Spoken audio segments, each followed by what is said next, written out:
Peut-être quelques mots sur toi? Est-ce que tu peux te présenter? Mon nom d'auteur, c'est donc Sir Thomas No More, parce que ce qui m'intéresse depuis le lycée, c'est utopie et dystopie. Donc j'ai repris le nom le plus connu pour l'utopie, donc Sir Thomas More. En plus, ça me correspondait bien parce que Sir et le comte, c'est un petit peu une traduction presque. Mhm. Et donc moi, c'est Sir Thomas No More, voilà, avec les dystopies plutôt que les utopies. D'accord. Euh, Moi, je suis très intéressé par le fantastique, mais aussi par l'écriture engagée, l'écriture politique, utopie, dystopie. Et étant engagé personnellement dans les causes queer ou LGBT, QIA+, etc., Mhm. moi, j'écris un petit peu là-dessus. Ça peut être le sujet principal, c'est plus ou moins le cas pour Chromaticité, Oui, tout à ou fait, ça oui. peut être juste en fond sur d'autres œuvres. Je pense que Chromaticité, c'est une œuvre queer, mais je pense que même sans être concerné, il y a quand même des choses intéressantes sur d'autres thèmes Oui, tout si à on fait. veut pas juste de la propagande LGBT.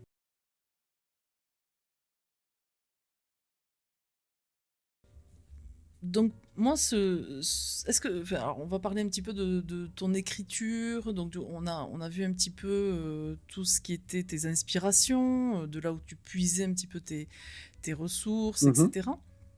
Est-ce que tu as, par exemple, puisque tu cumules hein, donc ton métier irréel et puis donc l'écriture. Est-ce que tu te fixes des heures peut-être pour écrire, des moments? Est-ce que tu as des rituels comme ça, bien spécifiques, ou c'est plutôt un peu quand vient l'inspiration? Ça peut venir d'ailleurs n'importe quand. Comment tu fonctionnes? Alors, moi j'ai beaucoup entendu dire qu'il fallait s'efforcer d'écrire tous Mhm. les jours.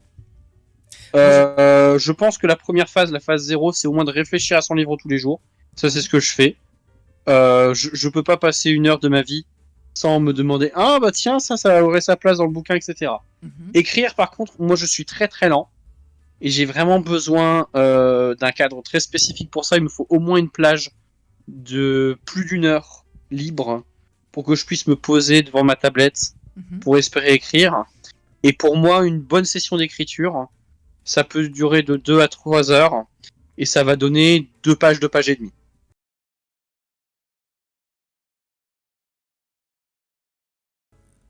Je me suis vraiment intéressée à cette histoire parce que je trouve que le fond derrière, tous les thèmes qui sont abordés sont vraiment pertinents et je dirais actuels presque, d'une certaine manière. C'était le but en tout cas. Enfin, Ouais. c'était les choses qui me tenaient vraiment à cœur, hein. Mhm. Même tu dis actuel, mais par exemple, il y a toute une caste qui est vraiment en bas de l'échelon social. Oui. Et moi, je me suis beaucoup inspiré des luttes de mes grands-parents Mhm. euh, et de leurs parents avant eux, hein, qui ont été mineurs, qui ont été agriculteurs Ouais, tout à fait. dans le Nord et qui ont vécu effectivement, c'est même pas une lutte de classe, c'est l'écrasement de classe en fait. L'écrasement, tout à fait. Ouais, ouais. Voilà, Puisque et donc, moi ça m'a beaucoup inspiré là-dessus, et mhm. je voulais en parler effectivement. Il y a du queer, mais il y a effectivement tout cet aspect de classe et d'enfermement social, de Ouais. pas pouvoir se mélanger aux autres et C'est échanger. ça que j'ai trouvé en fait super intéressant. C'est honnêtement ma crainte en écrivant, c'est est-ce que j'essaye d'en faire trop? Est-ce que j'essaye de caser trop de thèmes en à peine 200 pages? Mais je voulais que ça touche tout le monde et qu'on montre.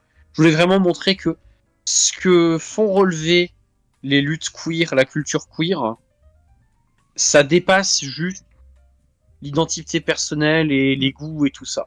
C'est autre chose. C'est aussi montrer que euh, on crée des cases pour enfermer les gens pour mieux les contrôler. Mm.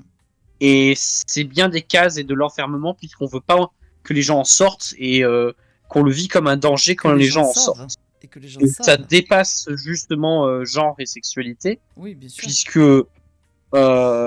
puisqu'il y a tout cet aspect, même dans le travail, où en fait il y a plein de choses où on pourrait échanger, mais on est dans des dialogues de sourds parce qu'on ne Tout peut à pas se fait. comprendre, Mhm. parce qu'on ne vit pas la même réalité. Mhm.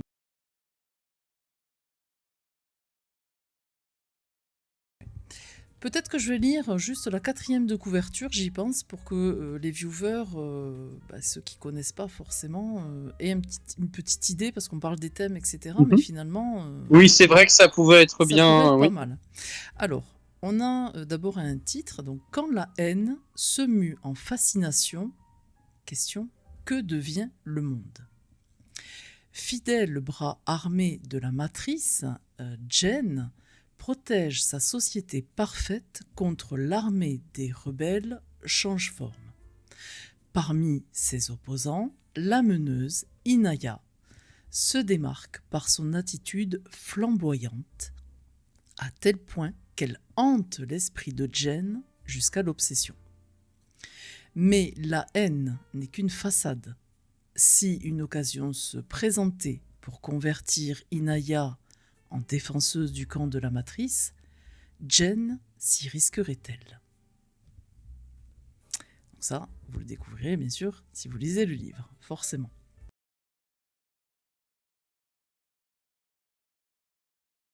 Je voulais revenir du coup un petit peu dans le fond du livre. Alors Mhm. on a parlé au début de l'émission qu'il y avait donc des castes, et chaque caste est un peu dans sa moralité, dans ses idées.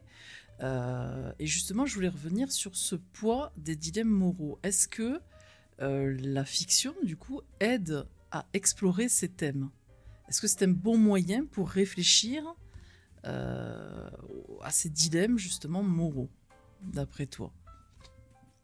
Est-ce que... Bah, j'ai envie de dire, si c'est pas la littérature qui permet d'exprimer les Ouais. dilemmes moraux, qu'est-ce qui permet de le faire? Mhm. Pour moi, tout l'intérêt, c'est ce que je te disais tout à l'heure quand on parlait de ta communauté, c'est que l'intérêt d'un livre, c'est pas seulement voilà ce que le livre vous dit, c'est un manuel à suivre.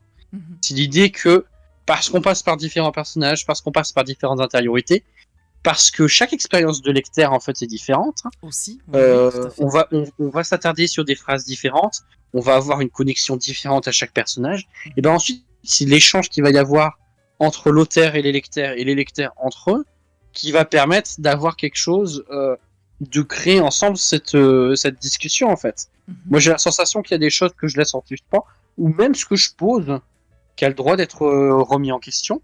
Parce que déjà, moi, j'ai que 28 ans, et même si j'étais centenaire, on aurait encore le droit de me dire que je me trompe sur certaines choses, et c'est normal.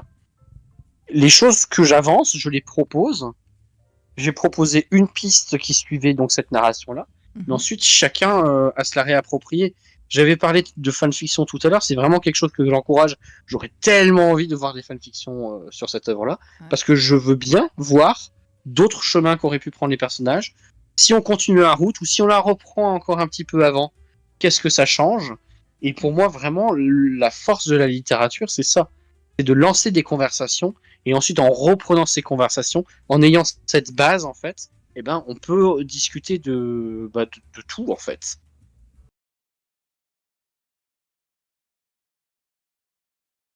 Et alors justement, je trouve ça aussi que c'est un point fort du roman, c'est que il y a cette idée que ça ne finit pas. Au contraire, tout commence en fait. Tout Mhm. recommence sur d'autres bases, d'autres idées. Est-ce qu'il y aura peut-être une suite ou pas? Où tu laisses justement volontairement en suspens, enfin pas vraiment en suspens, ça se termine quand même, mais Mhm. cette ouverture comme ça sur d'autres perspectives. Alors, je me suis très honnêtement posé la question. J'ai des pistes de ce à quoi pourrait ressembler une suite. Mais très honnêtement, ce qui m'intéresse plus, déjà en premier lieu, c'est laisser la parole à d'autres personnes. Mhm. Comment est-ce que d'autres personnes se réapproprient cette histoire, la font avancer, continuer, prendre des chemins différents. Mais aussi, un, un peu à la George Lucas, hein, j'avais dit que j'étais inspiré par Star Wars, hein, Oui. ça a complètement percé mon enfance. Bah moi, je me suis posé la question de comment on en est arrivé là. Mm. Inaya se pose un petit peu la question dans le bouquin, mais les informations sont limitées. Tout Et à moi, fait. j'avais envie J'osais de pas me trop en demander parler, ouais, mais c'est vrai que qu'est-ce qui a qu'est-ce qui a installé fait cette en fait la société. matrice? Ouais, c'est ça. Hmm. C'est ça. Oui, C'est c'est ça. qu'est-ce qui a fait Donc, que la matrice finalement, à un moment donné, comment elle est née, comment elle s'est installée et comment elle a mhm. réussi à endoctriner finalement tout le monde. Moi, la question que je me pose actuellement en réfléchissant à ce préquel, c'est à quel besoin répond la matrice en fait. Mm. Parce que tout bêtement, les gens vont pas dire hey, ça vous dirait de vivre dans une dystopie? Oh ouais, trop cool! Non, les gens se disent on a un problème, on va le résoudre. C'est ça.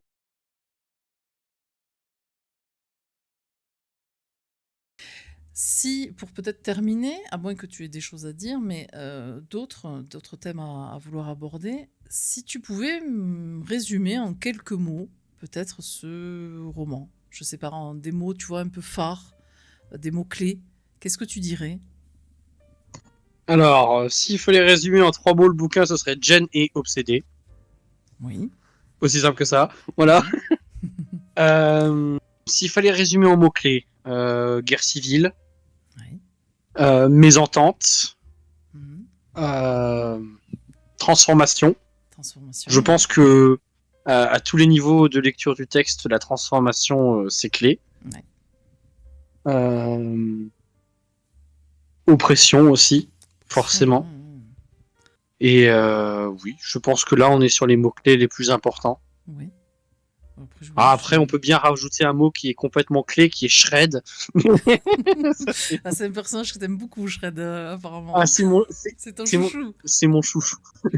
Ouais, c'est vrai que très intéressant. J'ai quand même des préférés dans mes personnages et c'est vrai que autant Inaya, clairement, elle est, C'est un rayon je de vais pas dire elle est soleil. parfaite, mais C'est un rayon de voilà. soleil. Mais, C'est. mais Shred, il tombe complètement dans l'archétype des personnages que j'ai toujours apprécié. Euh, c'est Gimli dans Le Seigneur des Anneaux, c'est Hagrid dans Harry Potter, c'est Chewbacca dans Star Wars, c'est le gros bonhomme poilu qui n'est pas le personnage principal, mais qui est le soutien sur lequel tout le monde peut compter en Ouais. fait.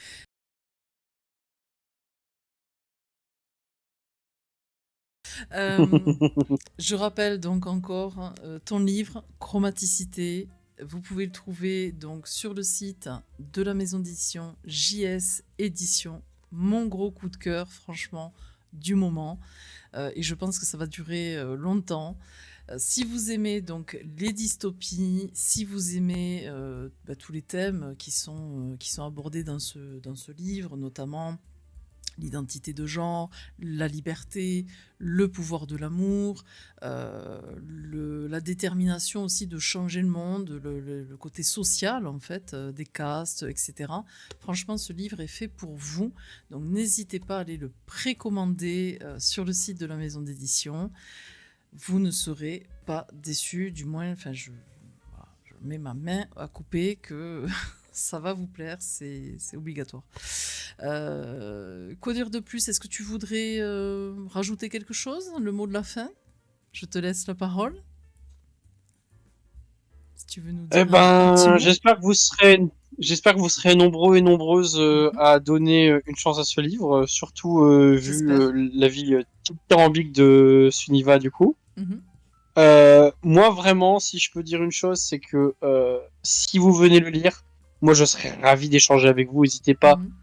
à me dire ce que vous en pensez, même Alors, au oui. fur et à mesure. Moi, je serais ravi d'en parler avec vous. C'est pour ça que j'écris le livre. C'est pour lancer des conversations. Et sinon, bah, portez-vous bien, lisez bien, et puis voilà.